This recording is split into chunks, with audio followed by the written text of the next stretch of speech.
In the United States, women take between 3 and 5 prescription drugs during their pregnancy, according to the Food and Drug Administration. Other women on prescription drugs want to breastfeed their babies. Millions of other women are trying to conceive. While the drugs might be needed to control anything from high blood pressure to diabetes or mental illnesses, they might harm a developing fetus or a nursing baby.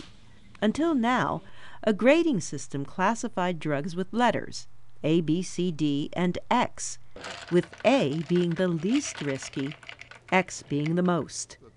But the March of Dimes medical director, Dr. Edward McCabe, says it was confusing. The system that was used before was not informing either consumers or professionals.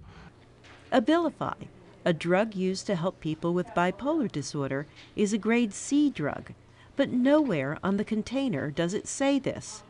And there are no studies in humans that show what effect this drug might have on a fetus or a nursing baby.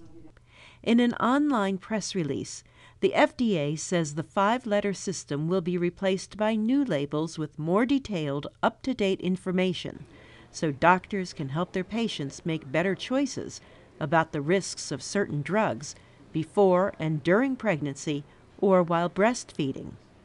The March of Dimes works to reduce birth defects and preterm births. Dr. McCabe welcomes the FDA's new ruling, but says what's really needed are more clinical trials and more research. We need to really recognize that research benefits individuals. Not doing research on pregnant women, women of childbearing age, does not do a service to them. It does a disservice to them. There is a risk of not knowing information, and we need to work and see how we can do this safely.